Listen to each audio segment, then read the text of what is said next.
guest speaker this evening. He's no stranger to Hastings, I can tell you that. Farid Johnson is a member of Hastings High School class of 1999. Born and raised in Yonkers, Mr. Johnson moved to Hastings in 10th grade. Farid is one of 8 children. Post-graduation, Farid earned a BA in Business Management and Finance from Manhattan College. He immediately felt that this was not the right path for him. He decided to go back to Manhattanville and pursue his master's or double master's in childhood education with a specialization in special education. Farid began his teaching career with passion.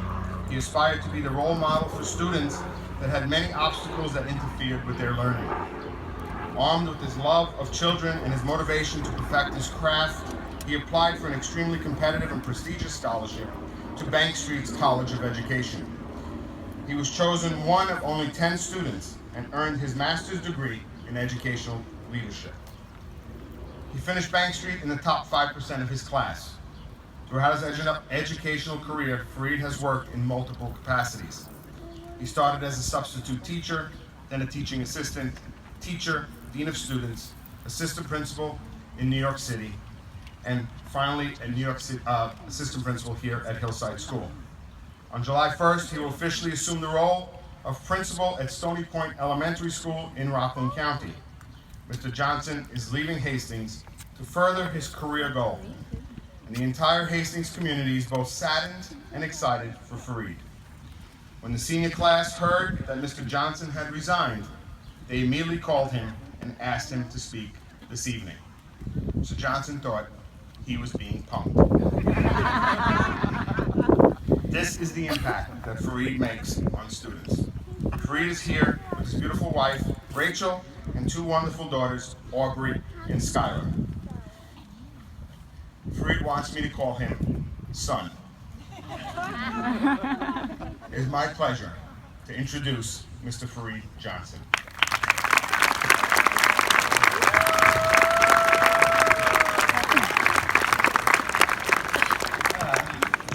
Thank you. I'm very excited to be here. This is literally what they mean when they say full circle. I sat in that seat in 1999, although it was at Reynoldsfield. I wanted to speak at graduation so badly, but was not one of the special people allowed to give a speech. I'm really into poetry, so I had the best poem to share. But now, forget about that. Here I am giving a commencement speech for the Hastings graduating class of 2017. When Janie Lippman called me to tell me the senior class voted to have me deliver the commencement address, I did think I was being punked, or like I was on one of those TV shows where the cameras come out, everyone starts laughing, and a chimpanzee hits me in the face with a cream pie. None of that happened, so then I just got excited, beyond belief. Full disclosure though, if I suddenly pass out up here, it's because this man, Mr. Adipietro, most likely shot me with a poisonous dart for speaking too long. He threatened me 17 times. But as you'll hear in this speech, I have a habit of not listening. I would like to thank my awesome wife for being here now, bringing my wonderful daughters, and for being there for me throughout the years, especially my years here in Hastings. She knew a different Farid Johnson and stayed with me to see my growth into the person that stands here before you today. I love you and am grateful for everything that you have done to help me grow in my career. My sister, who was here from South Carolina just to hear her little brother speak in an entirely different light. The tallest guy that's probably here right now, Jimmy Higgins, one of my best friends since I was 15. Lance, my brother, my nephews, that family, we call him light-skinned Lance. You'll see why. Thank you, Dr. Montesano, the Board of Education, my wonderful staff members for being here to support this glorious occasion. My awesome colleagues, Mr. Lovick, don't cry. My friends who never let me forget where I came from, and everyone in the audience today. And thank you, the graduating class of 2017. You are truly amazing. So before I started to write my speech, I did some research because I wanted to deliver a message that would have lasting positive effects. I viewed many speeches. I found that there are certain things that need to be included to make your speech great. So I'm gonna get them all out of the way in the beginning. First, have an awesome quote. Okay. Life is like a box of chocolates. You never know what you're gonna get. Forrest Gump, 1994. Powerful quote, but Forrest was a liar. Everyone knows you can look at the back of a Godiva or Russell Stover's box and see exactly what you will get. Next, use a cool and interesting statistic. Okay.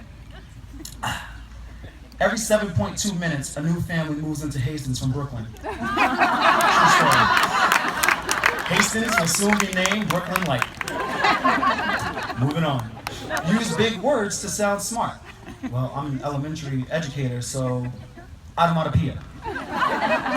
Next, try to relate to the young folks to get them on your side. So this was a tough one, but I remembered I can dab. All right, so I'm just gonna do that for you guys real fast. All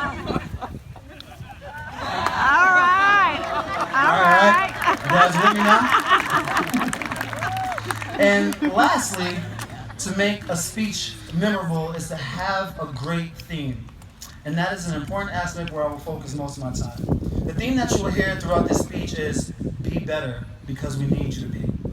I'm very open about my past because I feel you have to understand where someone has been to fully appreciate and understand where they are currently at and where they're trying to go. When I was growing up, every odd was stacked against me. Parents were separated, both were drug addicts, mom was an alcoholic, I was dirt poor, welfare, food stamps. I often didn't know where my next meal was coming from, or if I was going to see my mother on any given night. My sister, my little sister, was learning disabled, surrounded by violence, physically and mentally abused, was in foster care twice, I was homeless, I lost my father, in a group home, and the list goes on. Then as I got older, I lost my little sister, lost my mother, lost my foster mother, etc., etc. Through all of this, there was one thought that kept me going: be better. My little sister would tell me all the time, Farid, if you grow up and you're a bum, I will punch you in the face. I told her that we're better than all of this. I also assured her that when she grew up, she would never have to work a day in her life because I would take care of her. She would have taken care of my kids, and that would have been that. She sat in that seat too. She wasn't supposed to live past 16 because she was born with HIV due to bad decisions made by my mother and my father. That didn't stop her from graduating high school and making it to college, defying all odds. You know why? Because I too told her to be better. Be better than your circumstance. Every goal, every accomplishment, every achievement is all for her. You do not choose the family or predicament you are born into, but you can choose to rise above it all. She taught me many invaluable lessons that are instilled inside of me today. My mother, she just suffered from 2 diseases. One of them was alcohol, so she couldn't be better. She could only do what she believed to be her best. She taught me many things along the way, though. A mistake I made when I first arrived in Hastings in 10th grade was not to accept help right away. I was poor, but I was very, very proud and thought people were just out to get me. Little did I know, there were people like Nancy Gagliardi, Bill Finkelday, Patrick Theodore, who is, surprisingly, a very smart man, Kim Jernigan, Joe DeJaneiro, Ava Rogers, who is now Ava Lambert, Dr. Russell, a Hastings legend, one of my best friends, Kern Mohican, good old Keith Gilliam, and the entire Testa family. And I know I'm forgetting some people, but they all knew that I could be better. Do not try to be like your role model. Aim to be better than your role model. I never try to be like someone else. Actually, as the meaning of my name goes, I pride myself in being unique. Mr. Pietro is my mentor. He is very good at what he does. I've learned a lot from him and have grown to love and respect him. But I do not want to be like him. I want to crush him. I want to be better. And he wants that of me as well. I think I've done some great things in my life up to this point, but I do not want any of you to be like me. I want you to be better. I made many mistakes along the way. Be better than me. Don't get suspended from college for stealing a computer because you thought you would never be able to afford one. Be better. Don't slack off on your training your freshman year because you think you're good enough to get by on talent alone. Be better than me. Don't almost get kicked out of school again because of constant public dramatic arguments with your girlfriend at the age of 19. Be better than me. I graduated from Bank Street with a 3.8. You graduated with a 3.9 or a 4.0. Be better. My colleagues joked with me about last year's commencement speaker, whom I graduated high school with as well. Oh, he's Dean of Admissions at Yale. He was a very good speaker, etc., etc., etc. And now we have you. Who the heck are you? So we all laughed like we are now. And I thought about that question for a while. And here's my answer. I'm the guy that isn't supposed to be here. Literally not supposed to be here. I was born into this world addicted to alcohol and drugs. I was beaten before I was even born, eyes bloodshot as I took my first view of life. I'm the guy that was homeless in 7th and 8th grade, been in foster care twice, was almost stabbed by my own mother. I had a gun pulled on me twice, lost my mother, my father, my best friend that was my little sister, and yet, still here I stand. You know, I went from one of the many black students being suspended from school to being the first black administrator in Hastings history. Why? Because I'm better than I was in the past. That's right. Yeah. I'm better than I was in the past, and my future will only be that much brighter. If someone like me could dig deep and make something out of this thing we call life, then you can take this world by storm. That is the mentality that had our boys soccer team winning the first championship in the school's history. Then the same team came into Hillside to give our students an experience that they will never forget. That is the mentality that has our drama department putting on plays that rival Broadway productions. That is the mentality of students that would rather bring everyone together and unite all classes rather than turn their noses to underclassmen or to those that appear to be different. When I spoke to the senior class reps, Janie, also our valedictorian, Anna, and Giancarlo, all they could speak about was how different their class was, how they rallied together for all sporting events, how they cheered on their boy Nate after hitting a memorable half-court shot at the pep rally. This is the mentality that has an entire class of students wanting to be remembered for making others feel wanted, accepted, and important. This is what we need from all of you moving on. We need you to embrace the mental hardship of always needing to be better. As cliche as it sounds, you are the future and we cannot afford you to take that for granted. Look at our world today. We need better leadership, better role models, better inspirational figures, smart individuals to make sense of the technology that continues to be developed in waves. We need cures for cancer, AIDS, the common freaking colds. Research shows that in 4 years, you could possibly have a job that does not even exist today. We need go-getters like this class of students to take in this new information, land these new and innovative jobs, help out in different countries that need our support, be a voice for someone that does not have one. No matter what you do, just aim to be better than the person that did it before you.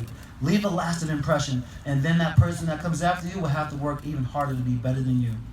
Be better than the version of you that existed last week, and you will see just how far you will go in life. The road is going to be tough, but know that when you cry, we will be there to wipe your tears. You fall, we'll be there to pick you up. You start to doubt yourself, then we will give you a pep talk. But you cannot do is give up. The greatest leaders and thinkers of our time never gave up. I'm not in the same category as those people, but I never gave up. Never accepted no for an answer. If you tell me I can't do something, I will make it a point to do it even better than you ever imagined. But I don't have to tell you all that. You seem ready to take on this new world with a backpack and some beef jerky. I hope you take my words from today and put them into action tomorrow. Remember my story. If a poor, brown, thug-like boy can turn it into a positive, smart, and inspirational figure that stands here before you today, then any one of you can do even more. God bless you all, and good luck with all your future endeavors. Johnson out.